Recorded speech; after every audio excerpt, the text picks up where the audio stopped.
All right. Welcome to the show, everyone. I'm your host. My name's Mark. And today on the show, I've got Boston Greg on the show. Welcome, Boston Greg. Thanks for having me. Chickadee, check yourself. Oh, my God. Hey, I brought the recovery band to play for you. They know one song and they're going to kick it. All right? Kick it, boys. All right, let's hear it. Oh, you ready? Yeah.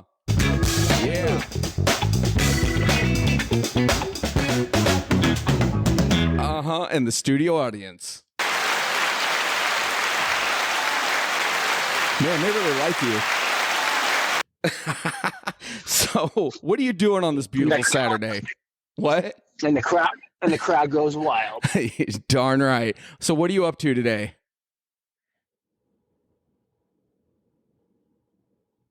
Hey, where'd you go? Okay, you're back. I'm back. Bluetooth connects. So, how are you doing today, and what are you up to on this beautiful Saturday?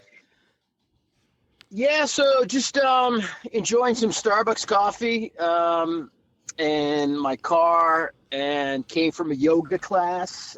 Yoga. You know, you get yourself sober. You find yourself doing silly things like stretching in a hot room. And wait, yeah, was it sort of? Was it hot yoga? It was hot, man. Got to turn the heat up. Do you find that yoga centers you in recovery?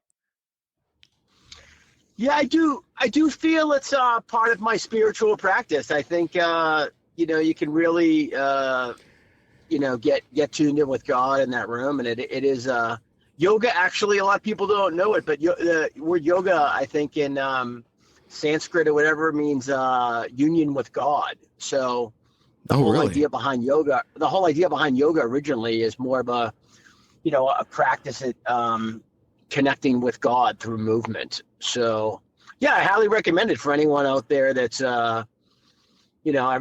most people are listening to this are in recovery, and I think it is something good to center yourself and get the blood pumping and get out of your head a little bit, and connect with some like-minded people. So I think it's good. There's prayer, there's meditation, and then there's yoga. Yeah. So, well, when I was in treatment, they did yoga, but then they did meditation. And see, meditation class for me was always like, oh, nap time, because I'd always end up falling asleep during meditation. But I remember doing yoga, and it did center me a little bit.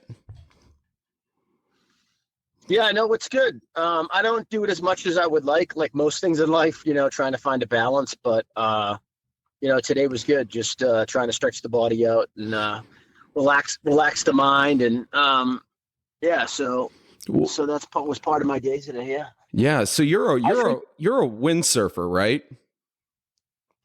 Yeah, I like wind sports. I grew up sailing and got into kite surfing and windsurfing and wing foiling. If there's wind involved, I do like it. It's a fun, exhilarating sport. I didn't get sober to be a glum, right, as they say. So I try to get out there and exercise my body and try to connect with God and nature. So yeah. Yeah. So you talk about, God a lot. So you're always trying to do something to enlarge your spiritual life then. Yeah, for sure, man. I mean, it's at a certain point, it's not about staying sober, right? It's always about staying sober, I guess. But at a certain point, it's trying to connect with God and trying to expand your spiritual life in any way that you can and help others. So, yeah. When did you come into recovery? Like how long ago? Yeah, I originally got sober in September 13th, 95. I was 26. My dad had been dead about a year. So I originally came in my 20s and stayed around for 10 years. I mean, they give you the brief drunk-a-log. Stayed around for 10 years and then sort of drifted away from AA, as they say, got things that I never got before, like good job, opportunities, a house, and wasn't active, wasn't giving back, wasn't helping people, and everything else in my life became more important than AA. And surrounded myself by a lot of people, weren't necessarily alcoholics, but were just like social drinkers. And suddenly the idea crossed my mind, as it says in AA, in the big book. Yeah. Maybe I could drink socially again. And I basically had forgotten my truth, forgot what I meant, forgot what it meant to be an alcoholic. Once an alcoholic, always an alcoholic. And that was a fateful decision that ran its course for about 5 years, and came back back in August 24th, 2011. I've been back since. So yeah. What was that like to go back out? Like you said, you had forgotten that and you weren't doing those things. What was it like to realize, like, what was the defining moment that got you to come back? Yeah, I mean, it's sort of interesting. I've shared this before in meetings. I had helped a guy, a good friend of mine, get sober. Had sort of read to him more about alcoholism. I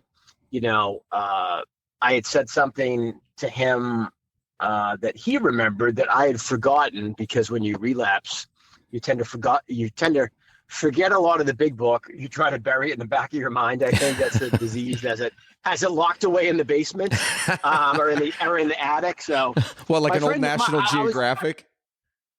Yeah, exactly. It's like it's up there hidden. It's like your grandmother's attic. There's some good stuff up there, but you don't know exactly what it is or where to find it. So my friend had said to me, I was talking through, I'd probably, been through, some shenanigans, was feeling awful. I would call him when I was hungover, talking about how shitty I felt. And, he would listen, and sometimes he would sort of commiserate and sort of laugh and, tell me it didn't need to be that way. And has the pain gotten great enough? And then one day I called him and he said to me, he said, "Hey, these stories do not have happy endings." And that sort of got through to me. He's like, "You're not suddenly going to just pull yourself out of this and learn how to drink socially, and he was just like, "Yeah, jails, institutions, or death. Like, pick one or all three, right?" Yeah. It suddenly dawned on me that, like, this exercise in me trying to control my drinking or try to find a relationship that was going to help me, do that. If I could just find a good girl and buckle down and work, and then I could maybe I could learn how to drink like a gentleman. All right. So, he said it to me on a day where, like, my mind was open, and it just and the part that really rang true was he said, "Hey, listen, man, this isn't like stuff that this is stuff that's in the big book," but he goes, "I had this specific conversation with you when I was trying to get sober."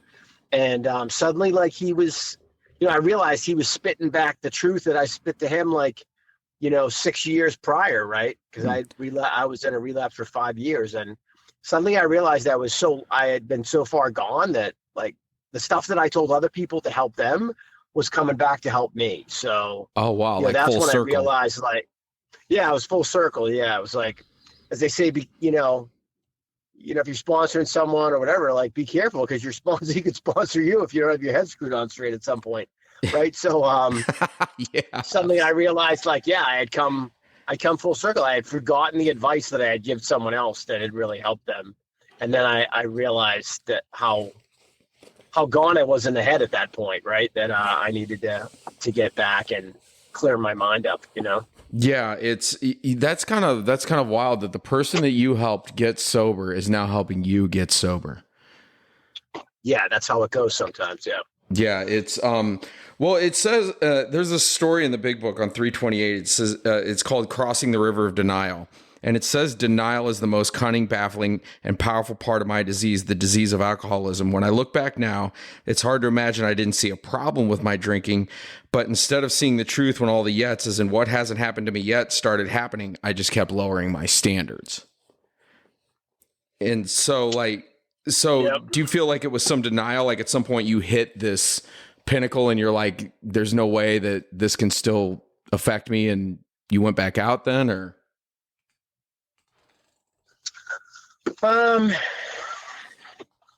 no, I mean, I guess the part that resonates with me with that is like the lowering the standards, right? Like it starts off, it's not that bad, you know, you're not immediately at your bottom, right? But then slowly but surely it sort of chips away, right? I had a house, and then I had a job, and then I had no job, and then no house, right? Then I started living in crappy situations, and then I'm like in a flop house in Boston with a bunch of other guys that are unemployed or marginally employed. You know, the house smells like gas. You know, we're catching mice and mice traps. And like things just get worse and worse, right? You know, like luckily I had a car, but I had, a car that was insured, then it wasn't insured, then it was registered, but it was unregistered. Then I had snow tires, and then I had only snow tires that I was driving around all year round. And then, you just keep settling for less, and the bar keeps dropping, I had a bed, I lost a bed, a friend lent me an air mattress. Suddenly my air mattress didn't hold air, it had holes in it, it had duct tape on it. And then one night I wake up, now I got to start pumping it in the middle of the night. So like your life starts to get like lower and lower, and like for some reason you can still justify that, you can still justify your lifestyle, Yeah. So when you came back, what was that like coming back? Yeah, I mean, it's when I came back, I was surprised because I had been away for like a number of years, living up in Maine, and then I came back. I was living in Boston when I got sober.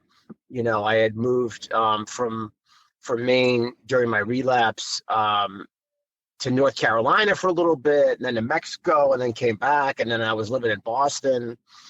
And I was surprised at the amount of people that weren't around. I figured I would go back and it would just be like, a big reunion. And there was like, there were people that were dead. There were people that, had left. There were people that didn't really know where they were, and there was a handful of people that were still sober. But I was surprised at the amount of people that weren't there. So, just, you come in, you start to hear the message again, and like all of a sudden, what was locked away in the basement or the attic you're like, oh yeah, I remember that, and get yourself a new big book, or in this instance, I think I had a big book, but it was like in some box with a bunch of other books that I probably should have been reading. And you just get back on the wheel, man. You get back to going to meetings, you get back to getting to know people, you get back to, all the good things that happen to you when you're sober, right? But then you wake up, you come to believe, but when you come and then you come to, you realize sort of the shit show that your life was, and I had a lot of stuff I had to address, man. I had to get out of debt. I had about $70,000 in debt. I had to get tires, like to get rid of those snow tires. I needed to insure my car. I needed to get clothes, right? I needed to get a job, a good job, right? And so you suddenly realize how much of a hole you've put yourself in, and it can be overwhelming. I think that's what happens to a lot of people, that they just, the pain gets great enough, or the wreckage, and, when they're working through the steps, they see all this wreckage, and sometimes it can get overwhelming. And it's instead of working through all that stuff, sometimes people throw their hands up and like, oh, this is too difficult. I'd rather just go back to what I know. So, so there was a lot of, I think, because I was older, there was a lot more wreckage. There was financial wreckage that, like, when I was young at 26, I didn't really have that to deal with. So sort of, it was overwhelming, man. For a number of years, I was close to declaring bankruptcy, and, I just decided to not do that because that was the easy way out. And I just, I got showed up, got better at work, continued to work on myself in AA and just, started writing checks, man, $4,000, $5,000, $7,000, to chip away at this like $70K nut that I owed, mostly credit card companies. Yeah. Yeah. Was that one hard for you? Like, was that one a tough one to swallow? Yeah, that's what's tough, man. It's financial wreckage, right? Mm-hmm. I mean, as an alcoholic, you get money, you want to do something, I seek pleasure and avoid pain, right? That's the big thing as an alcoholic, right? That's why we drink and do drugs, seek pleasure, avoid pain. And yeah, you get that money and like, you got to do the right thing, right? And like, you're walking through pain, not seeking pleasure. But I mean, the reality is like, if it's going to catch up with you, if you don't do the right thing, right? So, yeah, I remember the day that I paid off all my debt, I was debt free. And I think I had paid my car off. And that was like such a good feeling, man, like better than drinking and drugging. I just felt like this albatross that had been around my neck and what I had been running for like a long time was just lifted. And I felt like, all right, the slate's clean now. I can start to, move forward in my life. At least financially, right? But yeah. Did you find like while you're having to like make amends for all that stuff, like did you find yourself wanting to go back out? Like was that even a thought at that point? Or was it, you just powered through it? No, man, I've been pretty grateful that like when I came back, I was pretty much, I was done and I had done my research. I had tried every which way but loose to see if I could be a social drinker, and which was never really happened. So yeah, the controlled drinking experiment, right? Yeah, and then drugs are a big part of my story too. So, but no, going through it, I was just hell or high water. I'm staying sober, and this is a better lifestyle for me. And once you realize your fate, I guess, I think when I was younger in my 20s, I didn't maybe spend as much time doing the steps or reading the book as much as I should have. But once you really understand like the doctor's opinion and your plight as an alcoholic, like, it's accepting, that you've got an allergy, and once I really understood that, and I thought maybe I understood it before, but like when this time around, maybe I was older, or I looked back at like what happens when you have that first drink, and how that, get a mental obsession, and then like you're physically, the physical compulsion of drinking and drinking and drinking and not having control, or, if you're picking up cocaine and just doing it and doing it and doing it till it runs out, and then, going and getting more and doing it again until it runs out, and that, and then the physical compulsion, then the mental obsession, that is just always in your head, right? And the phenomenon of craving, right? The minute you get it in you, you can't get enough, right? And then just starts that whole cycle all over again. The next morning you wake up, you swear everything off, then all of a sudden the mental obsession kicks in again, right? Like your body's achy, you feel like shit, you've had a bad day, or you've had a good day,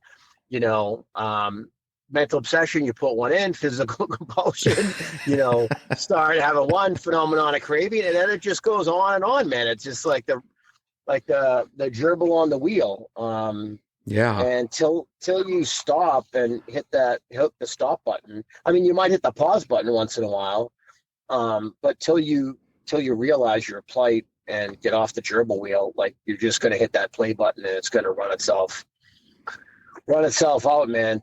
So you end up in rehab, or you run out of money, and so I've been blessed that I don't get temptations, when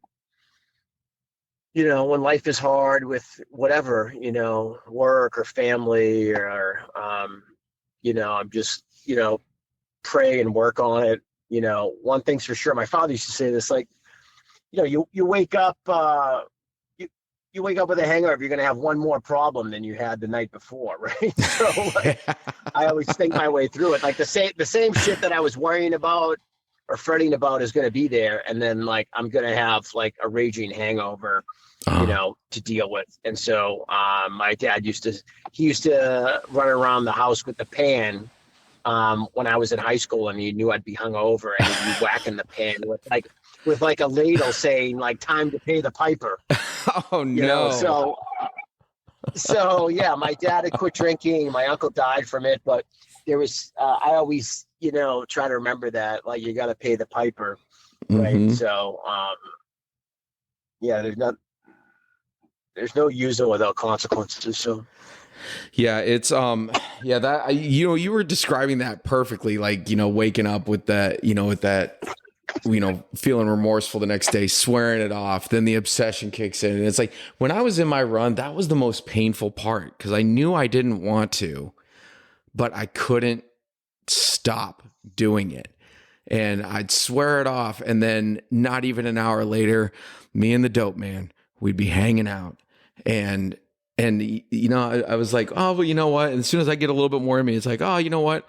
It'll be okay. I'll stop tomorrow. And then the cycle would just continue, and I'd feel worse and worse and worse and worse. Yeah, there was an incident that I remember that sort of helped me as an active addict and alcoholic, but it was also a curse because it took my like addiction and alcoholism to the next level. I'd woken up, I'd been partying with a bunch of people. Somehow one of us had rented a hotel room. Everyone was sort of crashed out on the floor. I woke up, like, some people were crashed out. This guy that was sort of next to me on the floor, whatever, started smoking a joint. So I started smoking a joint with him. And then like, I started getting anxious and talking about like, oh, like how out of control we were and this and that. And he's just like, dude, you just got to enjoy the high. And then he said to me, he's like, you're an addict, man. You can't afford to have these thoughts. He's like, you just got to like roll with it. And like, this stuff's going to drive you crazy. He was basically telling me like, you got to get rid of a conscience and that voice that, is condemning in you. And I was like, I sort of heed his advice. So then I would just, it was scary because like, he's like, you can't afford it as an addict and alcoholic to have this mindset of like, self-condemnation or, he's basically like, stop wrecking it for yourself. Right. And it was like good advice at the time, but like it took my, using to the next level. Cause whenever I would wake up and feel shitty, I would just like try to get high or just, not really have that moral compass sort of kick in and say like, you shouldn't be doing this. And, very, very scary when you reach that point where, you stop beating yourself up and you just resign yourself to the fact that like, hey, this is my life. This is my lifestyle. And like, stop whining about it and just sort of enjoy it. Right. And this is the advice the guy gave me. And like, God knows, man, who knows where that guy is today. But like, yeah, that really sent me down the bad path for a while. Cause I guess I was tending to block out those feelings of remorse and shame and just was sort of rolling with it. And it's scary if you can block that off and keep living that lifestyle and pushing it down and running away from it. That's a very dangerous, like I said, dangerous line that you cross, right? That a lot of people cross, I think, in their alcoholism and addiction. Yeah. So now that you're back and you've done the steps yourself, like, and you look back at that journey and doing the steps, what were some of the things in the steps that like, what were some of the steps that really like you had some realizations at? Like, what were the big steps for you?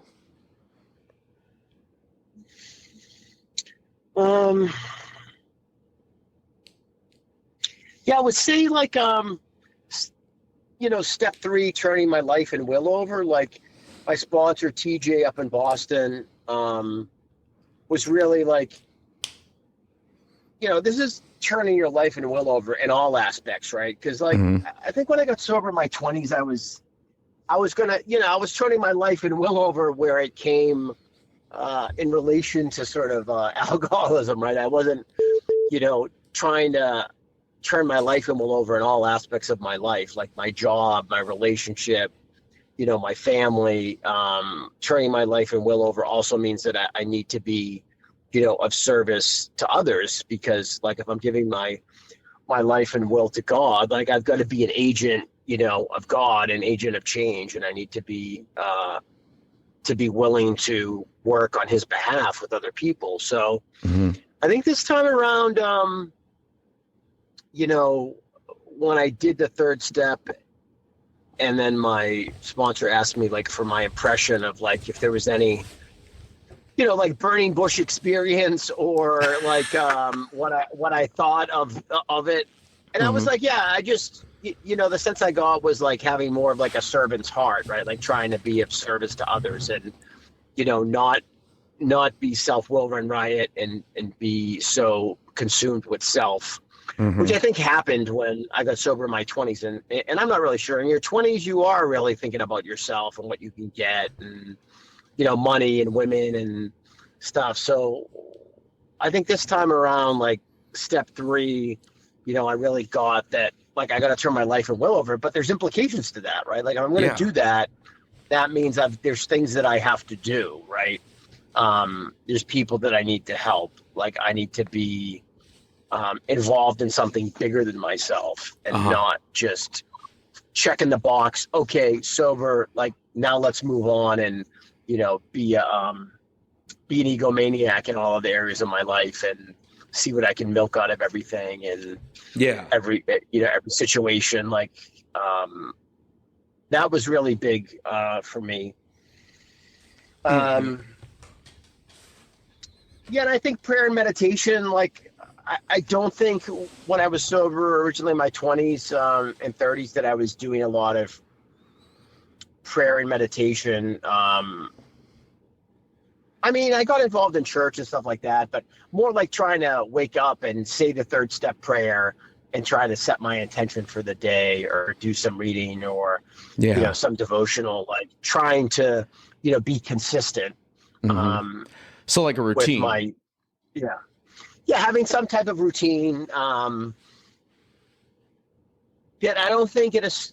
When I was younger, I didn't do that. Like I just got up and ran to Dunkin' Donuts and just started doing shit for my life or for work, and didn't really think about the bigger picture, I guess. And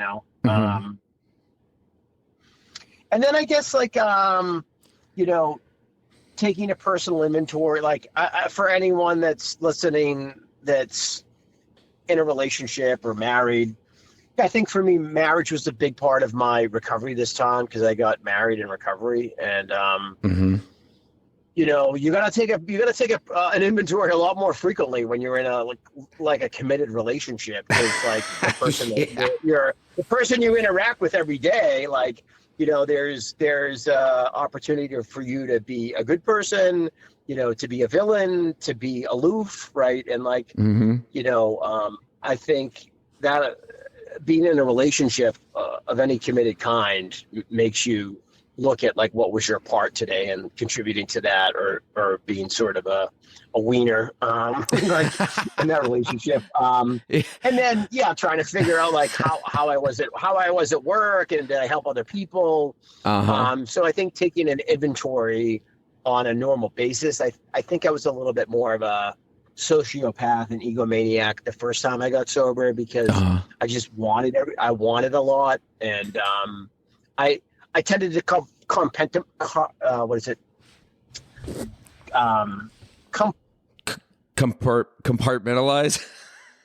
Compartmentalize. Damn, that's a hard word. Compartmentalize. Yeah. I had a hard time with it. Like. Yeah. You were stumbling too. Yeah. So I would tend to just be like, okay, here's AA. Like it's like a dresser, right? Like here's AA. Okay. That's the AA drawer, right? Everything else is the Greg drawer in this armoire of my life. And like, we're just going to put AA in this nice little, like, your sock and underwear drawer right in there. And like, the reality is you've got to take the dresser and tip it upside down. And like, God needs to be in everything, in every drawer, in all areas of your life. Right. I like that. Because the minute you sort of segment it off, like, it allows you the ability to behave in an ungodly manner in other areas of your life, which Mm-hmm. tends to happen a lot in AA, right? People get spun out on, well, relationships or excessive promiscuity or gambling or, Mm-hmm. anything, man, can distract you from being God-centered, right? So like Money, prestige. Yeah. yeah, so like trading one addiction for another. Yeah. Yeah. Wow.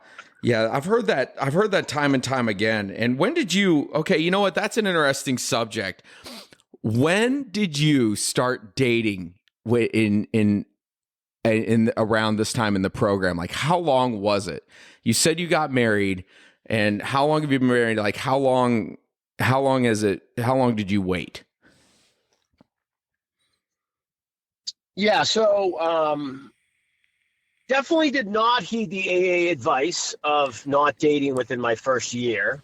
Um, but the reality is I didn't really have a lot to offer to anyone. So I think it worked out that no one was really like into me because like I got a car with winter tires all year round. I live in a house that smells like gas with mice traps. So I tried to do some dating, but it didn't go that well. And so that allowed me to focus more on myself and work. Mhm. I've been with my wife for 6 years. And so married 4, I think. Yeah. I'm bad with numbers. I'm bad with numbers and dates. I got to write stuff down. So, All right.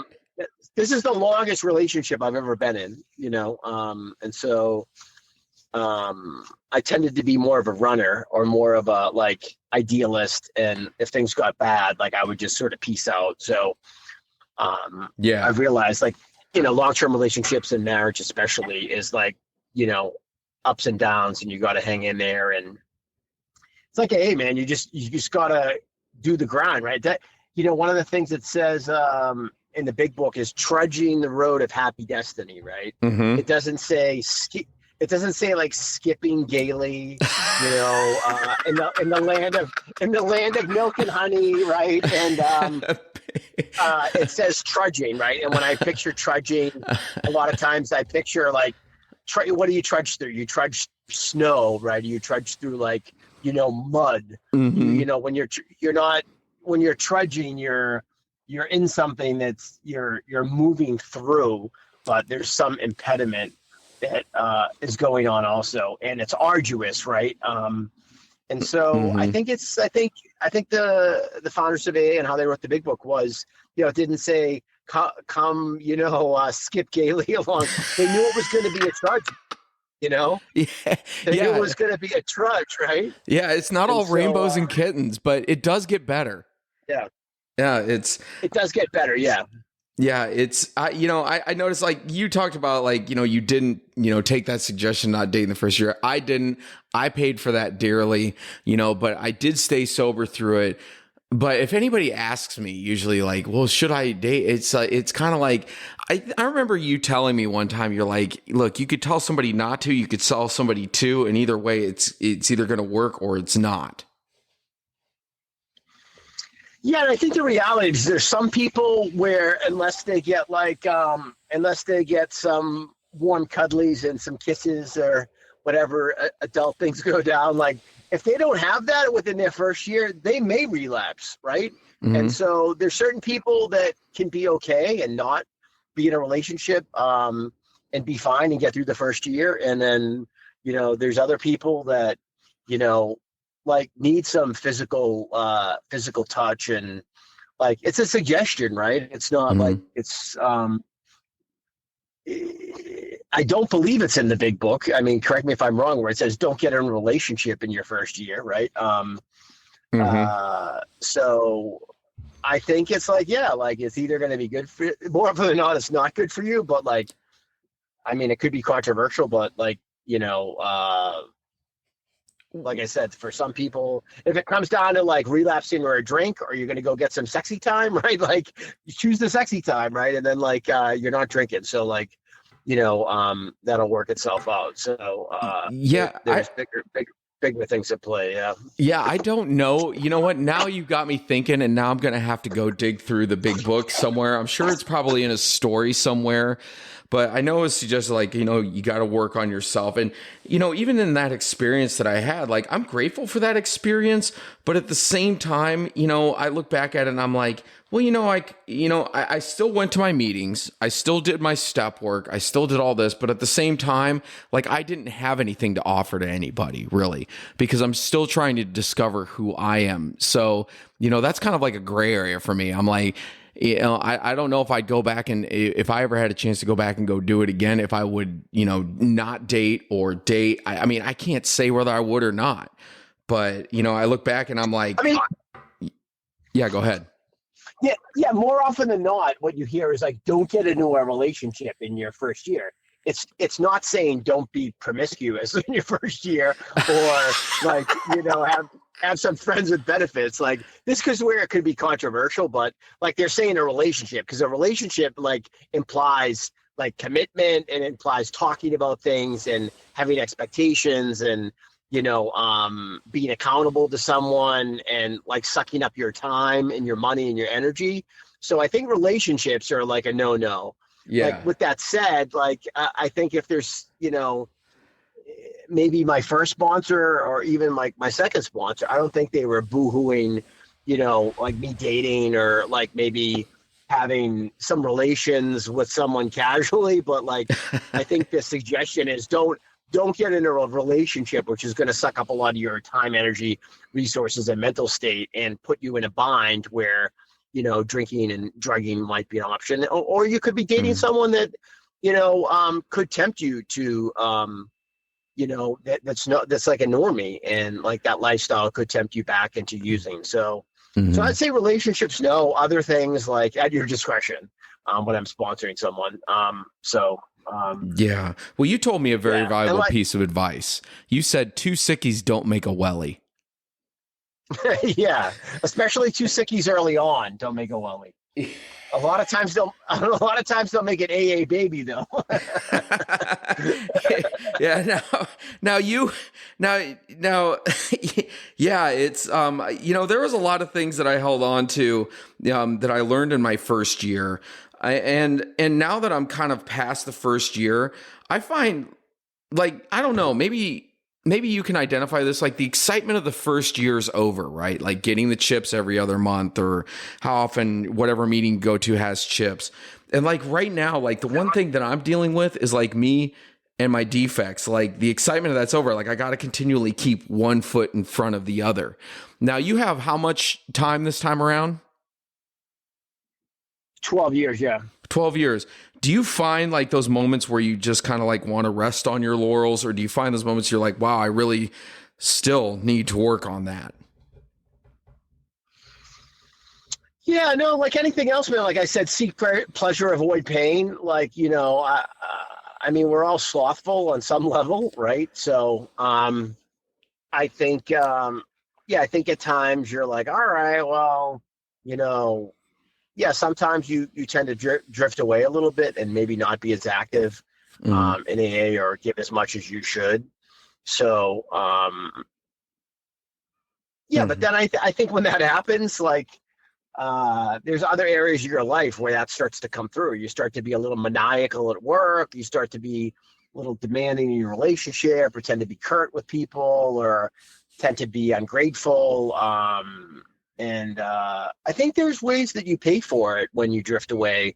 You're not necessarily going to drink or drug, but, A is really good at helping you think about the 12 steps, living them. And, you can't sit in a meeting and look up and see the 10th step and be like, oh, when have I taken an inventory recently, right? Like, if you're just in the room, there's going to be some self-condemnation when you look up at those steps and start walking through them. I think that's the great part of being in a meeting, where you see the steps staring you in the face, and you're like, how am I working these things, or not working these things? Yeah. Yeah. I mean, someone told me after my first year, they're like, hey, welcome. You're another bozo on the bus, right? Or, So somebody told me they're like, welcome to the parade of AA. Enjoy the parade, but never forget you're part of it. Yeah. Or someone, there's some tapes I listened to from this guy in the West Coast, Clancy. It was like, all right, well, there's your oar. Keep rowing. But I don't want to row. I don't want to run the boat. I want to be the captain. No, you got to keep rowing. Just keep rowing.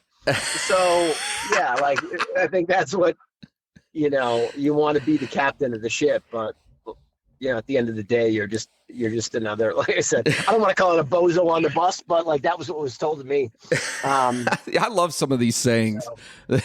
People. Yeah, I think a lot of this stuff comes out.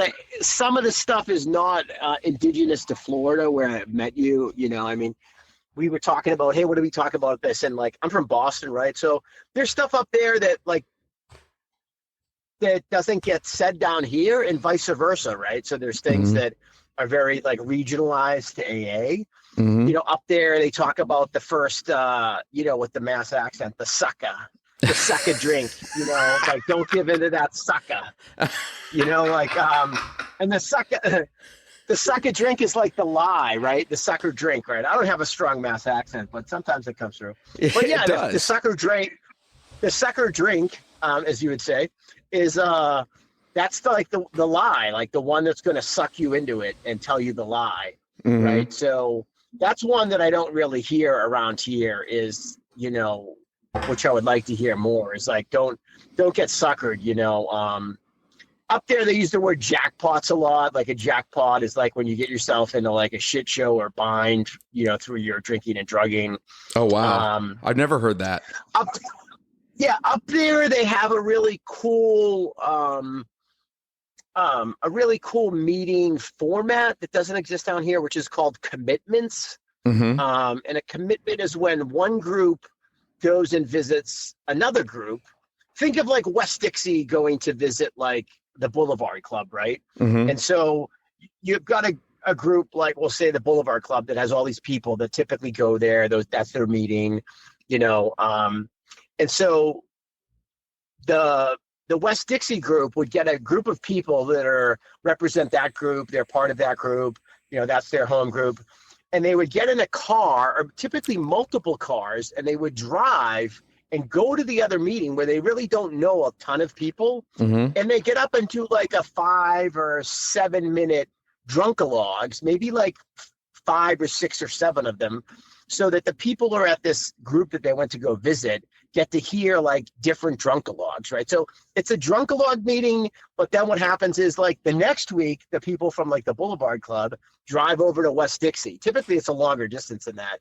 And then those people go and tell their drunkalogs, like whoever came in the car, 5 or 7 of them, will tell their drunkalog at the other meeting. So it's a way to hear like different stories, different drunkalogs, from a variety of people that necessarily you're not crossing paths with if you're going to like a certain clubhouse or a certain meeting. Up there they don't have clubhouses, right? And so it's quite interesting because like they talk about, when you're a beginner, it's very important. They try to get the beginners involved in this this commitment process, because what happens is like you meet ahead of time because you have to drive to the place. So you're getting in a car with a bunch of strangers. You're driving. You're getting to know people, right? And then you're doing the drunkalogs, and then you're driving home. And then typically on the way home, you're going for dinner. So it's a way to really get like a crash course in like community, relationship, and intimacy with other alcoholics, whether you like it or not. Right. So I think it's a great exercise where if you're a beginner, like it's like sometimes people won't even have a car. So like they'll go pick someone up.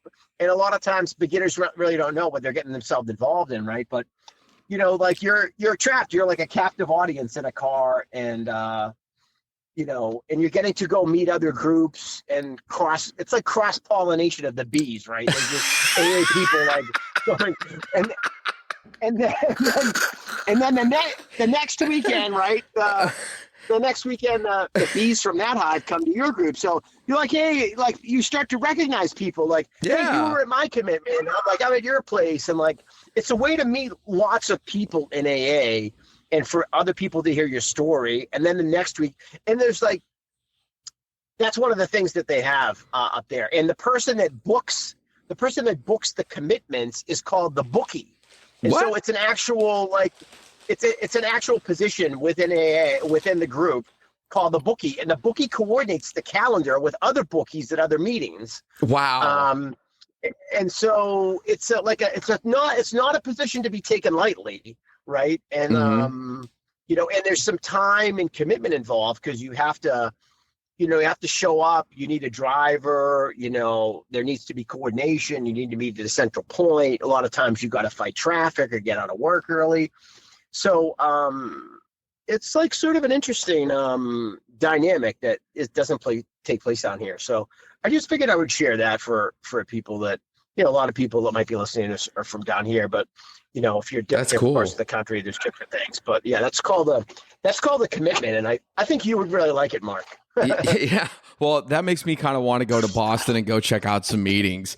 So, yeah. Well, hey, we talked about sloth earlier. Like, look, I forgot to change the batteries in my podcast machine, so this thing's about to die. Do you have it before we go, or the machine dies? Man, I got to keep coming back. So anyway, so before we go, do you have anything that you would like to say to the newcomer?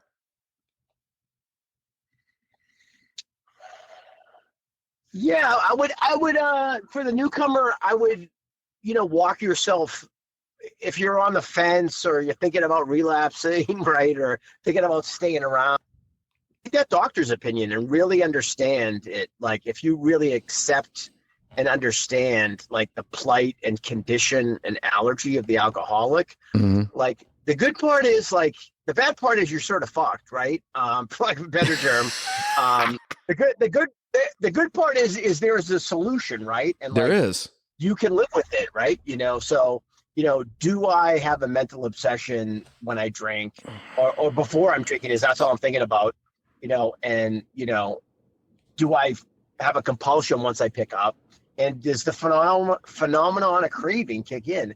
If you can answer those questions honestly, then you're an alcoholic, and there's no waffling and thinking about, there's no litmus test. Like, they can't necessarily take your blood and test you for it, but, like, that's the litmus test. If you answer that, like, you need to, if you continue to drink, it's not going to go well. Like, as I said, these stories do not end well. Yeah. So, and with that said, there is a solution, right? And the solution's in the big book. And, like, it is. You can live a life free of that. And you can live a life free of that and not have that at play in your life. And yeah, keep coming. And, like, as they say, like, don't leave before the miracle happens, right? And so, like, I guarantee you, if you stay around, you take the suggestions, or even take some of the suggestions, right? And don't drink, no matter what, and work and trudge along. Like, your life will get better, right? Your life will, I guarantee that you'll have a better life than you were having before. So for the newcomer, that's my promise to you. And if it doesn't happen to you, you can track me down and kick my ass. But I'm pretty.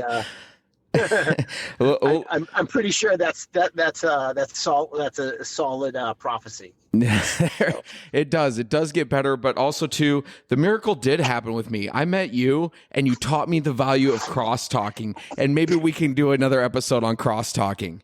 I don't know, but the valuable tips you gave me on cross talking were priceless. And I can't thank you enough for that. Yeah, cross-talking's a whole other episode, or not cross-talking, or recognizing what cross-talk is. Yeah, that's you helped me get my Class A certification in cross-talking, and I'm very happy about that. Thank you.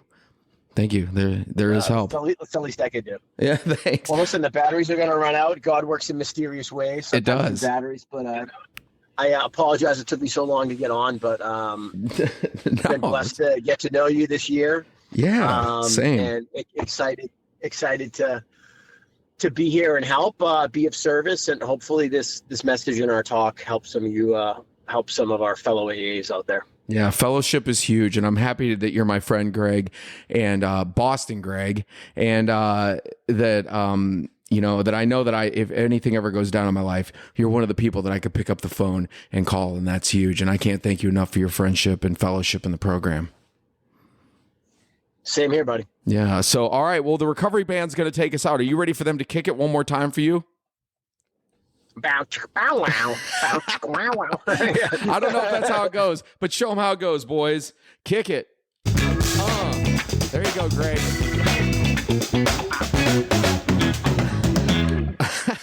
So, anyway, thank you so much. Goodbye and be well, everyone.